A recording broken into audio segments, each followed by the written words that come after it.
नमस्कार साथियों, आज मैं एक बहुत ही इम्पॉर्टेंट इशू के ऊपर बात करने जा रहा हूं। जो बेघर बच्चे होते हैं, जो होमलेस बच्चे हैं, उनके एजुकेशन के बारे में हम बात करेंगे। हमारे भारत देश के अंदर जो है बेघर होने की समस्या बहुत बड़ी है और बहुत पुरानी है, जिसमें पूरी फैमिली की फैमिली जो है वो बेघर हो जाती है, होमलेस हो जाती है, जिनका अपना कोई घर नहीं है।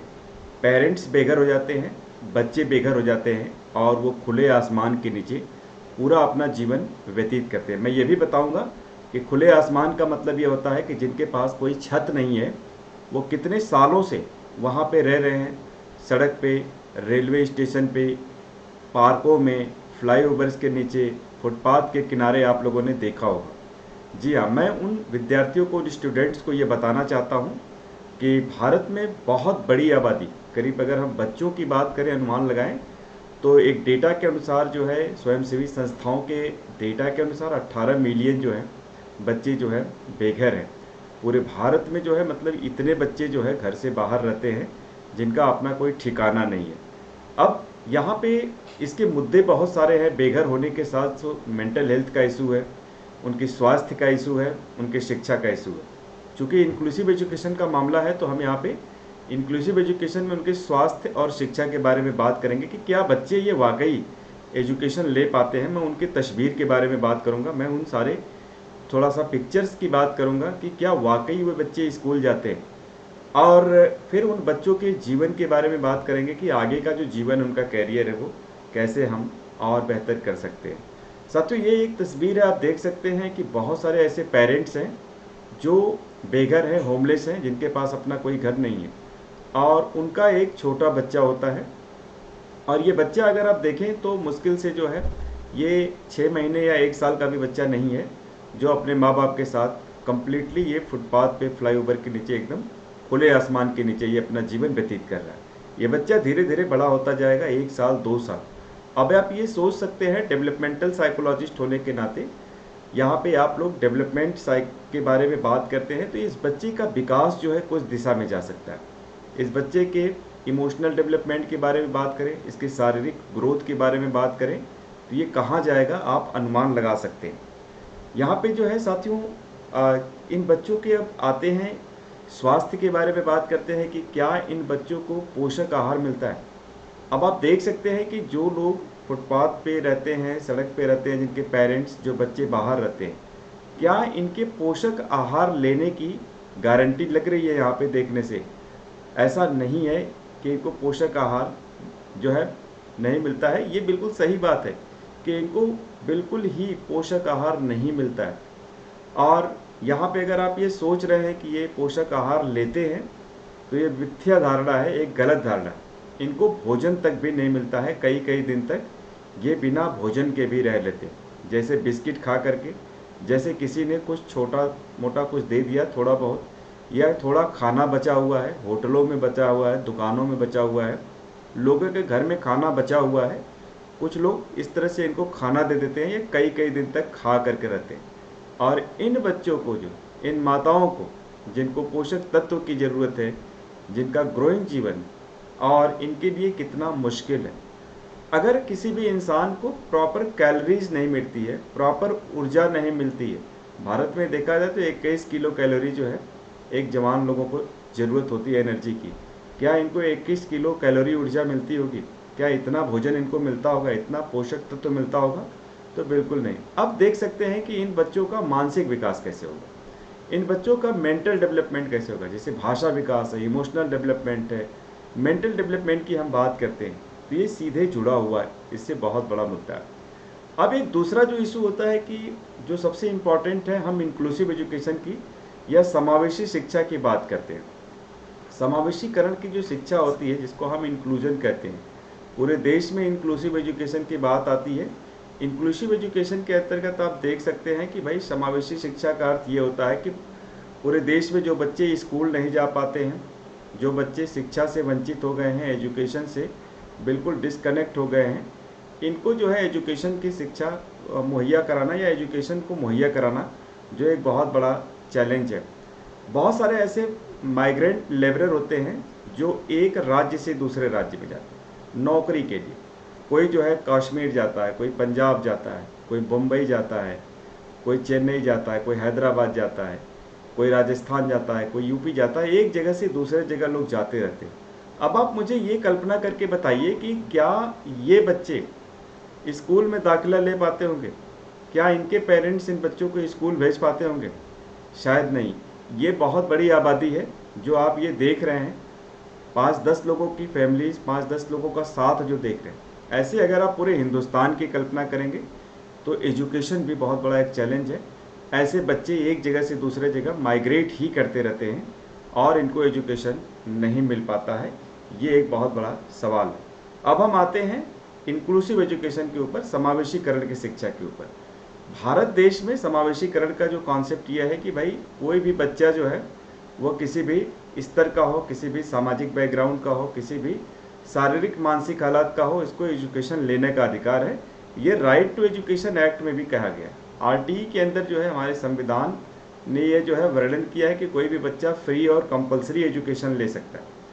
अब यहाँ पे फ्री एजुकेशन भी अगर आप दे रहे हैं, कंपलसरी एजुकेशन भी दे रहे हैं, तो क्या ये बच्चे जो है एजुकेशन ले पा रहे हैं? ये एक बहुत बड़ा सवालिया निशान है। नहीं ले पा रहे हैं। अब ये बच्चे बड़े हो जाएंगे, 1 साल निकलेगा, 2 साल, 5 साल, 10 साल में ये बच्चे बड़े हो जाएंगे। मतलब एक बहुत बड़ी आबादी, निरक्षर आबादी कही जाएगी। आज जैसा कि व्हाट्सएप और फेसबुक की दुनिया है, मीडिया बहुत फास्ट है, जो हम देखते हैं उससे धरातल पे एक अलग ही दुनिया है। भारत देश में जो जीने वाले लोग हैं, जो माइग्रेंट लेबरर हैं, जो डेली वेज अर्नर हैं, जो डेली भोजन करते हैं, खाना खाते हैं, जिनका अगले दिन का कोई ठिकाना नहीं, आप सोचिए कि उनके बच्चे एजुकेशन कैसे लेंगे। और समावेशीकरण की शिक्षा के फील्ड में काम करने के साथ साथ आपको ये भी मालूम होगा कि आप देख रहे होंगे कि बच्चों को स्कूल नहीं भेजने के लिए जो है कितना बड़ा एक सिस्टम जो है काम कर रहा है। पेरेंट्स की मजबूरी है, वो एक जगह से दूसरे जगह माइग्रेट कर रहे हैं। अब बच्चे भी उनके साथ माइग्रेट करेंगे। वहाँ पे जहाँ पे माइग्रेट करके जाएंगे वर्क प्लेस पे, वहाँ आसपास स्कूल होगा कि नहीं होगा, वो स्कूल वाला दाखिला लेगा कि नहीं लेगा, ये एक बहुत बड़ा सवालिया निशान है साथियों। यहाँ पे आप देखेंगे बहुत सारी ऐसी फैमिलीज है, बच्चे हैं छोटे छोटे, जिनका शेल्टर नहीं है। शेल्टर का मतलब होता है कि एक घर होता है, एक आशियाना होता है, और इन बच्चों ने अपना एक टेम्परेरी शेल्टर बनाया हुआ है। जैसे किसी पाइपलाइन के नीचे रह रहे हैं, किसी भी प्लास्टिक से ढक करके जो है वो बच्चे वहाँ रह रहे हैं। अब आप देख सकते हैं जाड़ा, गर्मी और बरसात के समय में इन बच्चों के साथ क्या हालात होते हैं। जिस समय तेज़ बारिश होती है, भयंकर बारिश होती है, लोग घरों में रहने वाले अपने दरवाजे बंद करके अपने घरों में आराम से रहते हैं। लेकिन क्या हमने कल्पना की कि ये बच्चे कहाँ रहते होंगे? हमारे देश के एक बहुत बड़े आबादी वाले बच्चे कहाँ जाते होंगे? बिजली कड़कती है, तेज़ बारिश होती है, ज़मीन पे पानी भर जाता है, ये लोग कहाँ जाते हैं? ये तो बरसात की बात है। अगर हम गर्मियों की बात करें तो तेज़ धूप होती है, जहाँ पे लोग अपने घरों से बाहर नहीं निकलते। इस धूप में ये बच्चे कहाँ जाते हैं? अगर मैं जाड़े की बात करूँ तो तेज़ जाड़े की रात होती है, जहाँ ठंडी हवाएं चलती हैं, और इन बच्चों के ऊपर क्या असर पड़ता होगा, ये एक बहुत बड़ा सवालिया निशान है। और इन बच्चों के एजुकेशन की बात इसी के अंदर अगर हम करें, समावेशी शिक्षा की बात करें, इनके स्वास्थ्य की बात करें, तो यह भी एक बहुत बड़ा सवाल है कि हमारी सरकारें क्या कर रही हैं, हमारी कम्युनिटी, हमारे समुदाय के लोग क्या कर रहे हैं। यहाँ पे एक तीसरा जो सबसे बड़ा जो मुद्दा है बच्चों के साथ, वो है फिजिकल, या उनके बच्चों का जो है फिजिकल एब्यूज, शोषण जिसको बोलते हैं, एक्सप्लॉयटेशन बोलते हैं। एक्सप्लॉयटेशन कई लेवल पे होता है, मेंटल है, फिजिकल है। बच्चों के साथ जो है फिजिकल एक्सप्लॉयटेशन बहुत ही ज़्यादा है। 50% केसेस में देखा गया है बच्चों का फिजिकल यौन शोषण, जिसको सेक्सुअल हरासमेंट भी कहते हैं।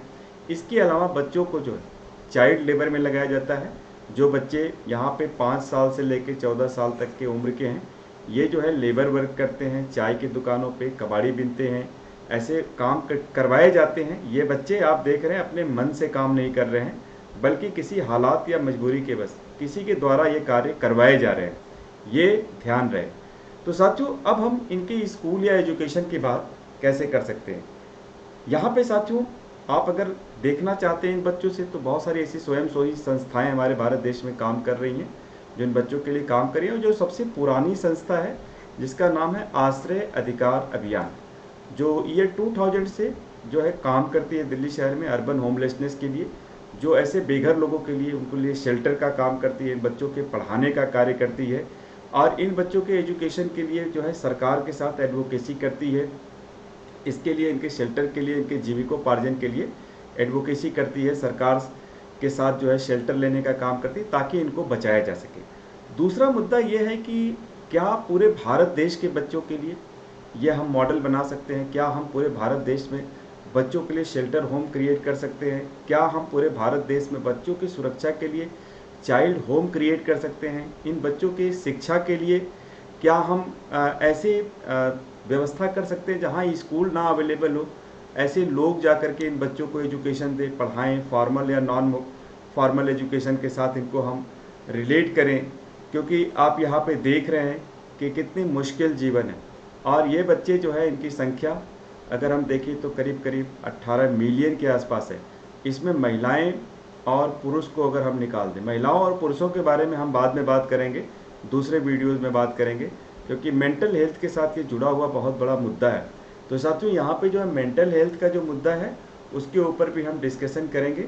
आप लोग जो है आश्रय अधिकार अभियान की वेबसाइट पे भी जा सकते हैं, इस ऑर्गेनाइजेशन के साथ जुड़ सकते हैं जो काम करती है। एकमात्र ऐसी ऑर्गेनाइजेशन है जो बहुत बड़े लेवल पे अर्बन पॉवर्टी के ऊपर काम करती है, और एक मदर ऑर्गेनाइजेशन है जो पूरे हिंदुस्तान में होमलेसनेस को के ऊपर काम करने के लिए अवेयरनेस का काम करती है, जागरूकता का काम करती है। और इनके साथ साथ एजुकेशन के फील्ड में भी आश्रय अधिकार अभियान ने काम किया है, और इन बच्चों के लिए एजुकेशन के लिए भी जो है गवर्नमेंट से एडवोकेसी करके इन बच्चों के लिए शिक्षा मुहैया कराने के काम किए। मेंटल हेल्थ के लिए भी जो है बहुत सारे मेंटल हेल्थ हॉस्पिटल्स हैं, अगर हम बात करें तो उनके साथ भी इनकी टाइप्स हैं, जहाँ पे सेक्रेटरिस्ट डॉक्टर्स मेंटल हेल्थ के आते हैं और इन बच्चों के ऊपर जो है वो आकर के उनके स्वास्थ्य के लिए, बुजुर्गों के लिए स्वास्थ्य के लिए, महिलाओं के स्वास्थ्य के लिए भी काम करते हैं। तो आज का मुद्दा चूंकि बच्चों से रिलेटेड है, तो हम बच्चों तक ही सीमित होकर के बात करेंगे कि बच्चों का जो है स्वास्थ्य, शिक्षा और जो शिक्षा का अधिकार अधिनियम है वो इन बच्चों को मिलना चाहिए, इनके स्वास्थ्य का अधिकार मिलना चाहिए और इनके जीवन का अधिकार मिलना चाहिए। ये बहुत ही महत्वपूर्ण है। तो साथियों, ये जो है आज के पूरे वीडियो का मकसद ये था कि आप इंक्लूसिव एजुकेशन पढ़ते हैं, समावेशी शिक्षा पढ़ते हैं, तो इन बच्चों के समावेशीकरण के लिए हम क्या रणनीति बनाएंगे, ये एक सवालिया निशान है। अगली वीडियो में हम आएंगे कैसे हम इन बच्चों को मेंटल हेल्थ के फील्ड में, एजुकेशन के फील्ड में हम आगे किस प्लानिंग और किस योजना के तहत इनको इस समस्या से बाहर निकाल सकते हैं, उसके ऊपर भी हम बात करेंगे। वीडियो कैसा लगा साथियों, ज़रूर जो है शेयर कीजिएगा, चैनल को सब्सक्राइब कीजिएगा। आगे लगातार मेंटल हेल्थ से रिलेटेड, एजुकेशन से रिलेटेड हम नए नए क्लासेस लेकर के, नए नए वीडियोज़ लेकर के आते रहेंगे। लाइक, शेयर और सब्सक्राइब जरूर कीजिएगा साथियों, और भी फ्रेंड्स को ज़रूर पहुंचाइएगा। ये अवेयरनेस का मैटर है, जागरूकता का मैटर है। Thank you.